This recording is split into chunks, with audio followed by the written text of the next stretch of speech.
السلام علیکم ورحمۃ اللہ وبرکاتہ۔ میرے پیارے آقا علیہ الصلاۃ والتسلیم کے پیارے دیوانوں، خاتون جنت حضرت فاطمۃ الزہرا رضی اللہ عنہا کی کنیزوں، سچی حکایات کے درس نمبر 234 ایپیسوڈ نمبر 234 میں آپ تمام کا استقبال ہے۔ الصلاۃ والسلام علیک یا رسول اللہ، الصلاۃ والسلام علیک یا حبیب اللہ، الصلاۃ والسلام علیک یا نبی اللہ، وعلی آلک واصحابک یا نور اللہ، صلی اللہ تعالی علیہ وسلم۔ میرے پیارے آقا علیہ الصلاۃ والتسلیم کے پیارے دیوانوں، خاتون جنت حضرت فاطمۃ الزہرا رضی اللہ عنہا کی کنیزوں، اس وقت ہم اور آپ سچی حکایات کے 11ویں باب سے مختلف حکایات سماعت کر رہے ہیں۔ حکایت نمبر 771، ابو جہل۔ حضرت عبداللہ بن عمر رضی اللہ عنہ فرماتے ہیں کہ میں نواح بدر میں جا رہا تھا کہ اچانک ایک قبر کے گڑھے سے ایک مرد نکلا جس کی گردن میں زنجیریں تھیں۔ اس نے مجھے آواز دے کر کہا، اے عبداللہ، مجھے پانی پلا۔ اسی گڑھے سے ایک اور شخص برآمد ہوا، اس کے ہاتھ میں کوڑا تھا۔ اس نے مجھے پکار کر کہا، اے عبداللہ، اسے پانی نہ پلا، یہ کافر ہے۔ پھر اسے کوڑا مارتا رہا یہاں تک کہ وہ اپنے گڑھے کی طرف واپس لوٹ گیا۔ عبداللہ بن عمر رضی اللہ عنہ فرماتے ہیں کہ میں پھر نبی کریم صلی اللہ علیہ وسلم کی خدمت میں حاضر ہوا۔ میں نے یہ واقعہ حضور اکرم صلی اللہ علیہ وسلم سے عرض کیا تو فرمایا، کیا تو نے اسے دیکھا ہے؟ میں نے عرض کیا، ہاں یا رسول اللہ، میں نے اسے دیکھا۔ حضور اکرم صلی اللہ علیہ وسلم نے ارشاد فرمایا، وہ اللہ کا دشمن ابو جہل تھا، وہ اس کا عذاب تھا جو اسے قیامت تک ہوتا رہے گا۔ سبق: دشمن رسول عذاب قبر میں بھی قیامت تک مبتلا رہے گا، اس کی نجات نہیں ہوتی۔ یہ بھی پتہ چلا کہ جو کچھ اس دنیا میں اور اس دنیا میں ہو رہا ہے، ہمارے حضور صلی اللہ علیہ وسلم کو سب کا علم ہے۔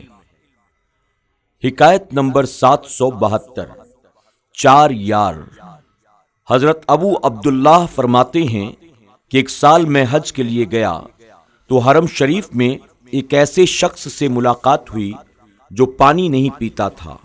میں نے اس سے وجہ دریافت کی کہ تم پانی کیوں نہیں پیتے؟ تو اس نے بتایا، میں حضرت علی رضی اللہ تعالیٰ عنہ سے محبت کا مدعی تھا۔ حضرت ابو بکر، حضرت عمر فاروق اعظم، حضرت عثمان غنی سے عداوت رکھتا تھا۔ ایک روز میں سویا اور میں نے دیکھا کہ قیامت برپا ہے، لوگ بڑے پریشان ہیں، مجھے سخت پیاس لگ رہی ہے۔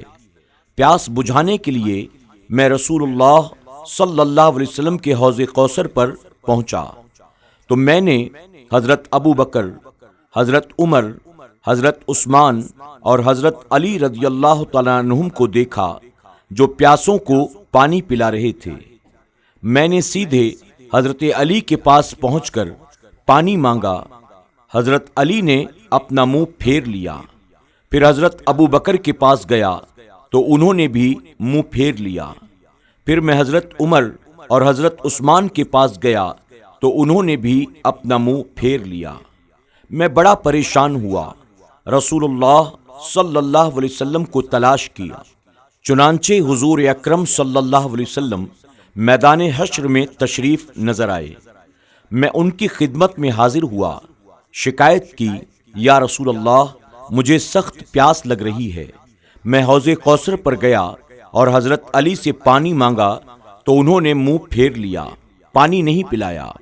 حضور اکرم صلی اللہ علیہ وسلم نے فرمایا، میرا علی تمہیں پانی کیسے پلائے جبکہ تم میرے صحابہ سے بغض رکھتے ہو؟ میں نے عرض کی، یا رسول اللہ صلی اللہ علیہ وسلم، کیا میرے لیے توبہ کی گنجائش ہے؟ آپ نے فرمایا، ہاں، سچے دل سے توبہ کرو، میرے صحابہ سے محبت رکھو، پھر میں تمہیں ابھی ایسا جام پلاؤں گا کہ عمر بھر تمہیں پیاس نہ لگے گی۔ چنانچہ میں نے بغض صحابہ سے توبہ کی تو حضور اکرم صلی اللہ علیہ وسلم نے مجھے ایک جام دیا جو میں نے پیا، پھر میری آنکھ کھلی تو مجھے قطعاً پیاس نہ تھی۔ اب پیاس لگتی بھی نہیں، پانی پیوں یا نہ پیوں سب برابر ہے۔ اب میں سچے دل سے حضور اکرم صلی اللہ علیہ وسلم کے چاروں یار سے محبت کرتا ہوں۔ سبق: حضرت ابو بکر، حضرت عمر، حضرت عثمان اور حضرت علی رضی اللہ تعالیٰ عنہم سے محبت رکھنے والا اپنی عاقبت درست کر لیتا ہے، اور ان سے بغض و بیر رکھنے والا اپنی عاقبت برباد کر لیتا ہے۔ یہ بھی معلوم ہوا کہ جس کو حضرت ابو بکر، حضرت عمر، حضرت عثمان غنی سے محبت نہیں، اس پر حضرت علی رضی اللہ عنہ بھی خوش نہیں ہیں۔ یہ بھی پتہ چلا کہ حوض کوثر کا پانی پیاسوں کو تقسیم فرمانے والے یہ چار یاران مصطفیٰ صلی اللہ علیہ وسلم ہیں۔ اگر قیامت کی پیاس سے بچنا ہو تو چار یار سے محبت ضروری ہے۔ حکایت نمبر 773۔ تین سخی۔ رمضان شریف کا مہینہ آنے والا تھا اور حضرت واقدی رحمت اللہ تعالی کے پاس کچھ نہ تھا۔ آپ کو فکر لاحق ہوئی کہ رمضان شریف کا مہینہ کیسے گزرے گا۔ آپ نے اپنے ایک علوی دوست کی طرف رقہ لکھا کہ رمضان شریف کا مہینہ آنے والا ہے اور میرے پاس خرچ کے لیے کچھ نہیں، مجھے قرض حسنہ کے طور پر 1000 درہم بھیج دیں۔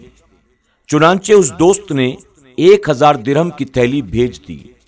تھوڑی دیر کے بعد حضرت واقدی کے ایک دوست کا رقہ حضرت واقدی کے پاس آیا کہ رمضان شریف کے مہینے میں خرچ کے لیے مجھے 1000 درہم کی ضرورت ہے، مجھے 1000 درہم بطور قرض بھیج دیں۔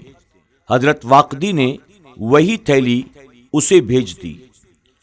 دوسرے روز وہی علوی دوست جن سے واقدی نے قرض لیا تھا، وہ دوسرے دوست جنہوں نے واقدی سے قرض لیا تھا، دونوں حضرت واقدی کے گھر آئے اور علوی کہنے لگے رمضان شریف کا مہینہ آ رہا ہے اور میرے پاس ان 1000 درہموں کے سوا اور کچھ نہ تھا، مگر جب آپ کا رقہ آیا تو میں نے یہ 1000 درہم آپ کو بھیج دیے اور اپنی ضرورت کے لیے اپنے اس دوست کو رقہ لکھا کہ مجھے 1000 دینار بطور قرض بھیج دیں۔ اس نے وہی تھیلی جو میں نے آپ کو بھیجی تھی مجھے بھیج دی، تو پتہ چلا آپ نے مجھ سے قرض مانگا اور جو تھیلی میں نے آپ کو بھیجی تھی وہ آپ نے اسے بھیج دی۔ اس نے وہی تھیلی مجھے بھیج دی۔ پھر ان تینوں نے آپس میں اتفاق کر کے اس رقم کے 3 حصے کیے، آپس میں اسے تقسیم کر لیا۔ اسی رات حضرت واقدی کو حضور اکرم صلی اللہ علیہ وسلم خواب میں ملے اور فرمایا کہ کل تمہیں بہت کچھ مل جائے گا۔ چنانچہ دوسرے روز میر یحییٰ برمکی نے واقدی کو بلا کر پوچھا کہ میں نے رات خواب میں تمہیں پریشان دیکھا ہے، کیا بات ہے؟ حضرت واقدی نے سارا قصہ سنایا تو یحییٰ برمکی نے کہا کہ میں نہیں کہہ سکتا کہ تم تینوں میں سے کون زیادہ سخی ہے، تم تینوں ہی سخی ہو اور واجب الاحترام ہو۔ پھر اس نے 30,000 درہم حضرت واقدی کو اور 20,000 درہم ان دونوں کو دیے اور حضرت واقدی کو قاضی بھی مقرر کر لیا۔ سبق: سچے مسلمان سخی اور ایثار پیشہ ہوتے ہیں، اپنے بھائی کی تکلیف دور کرنے کی خاطر اپنی پرواہ بھی نہیں کرتے۔ یہ بھی معلوم ہوا کہ سخاوت سے ہمیشہ فائدہ ہی ہوتا ہے، مال گھٹتا نہیں بلکہ بڑھتا ہے۔ یہ بھی پتہ چلا کہ ہمارے حضور صلی اللہ علیہ وسلم امت کے حالات سے باخبر ہیں اور سخیوں پر رحمت فرماتے ہیں۔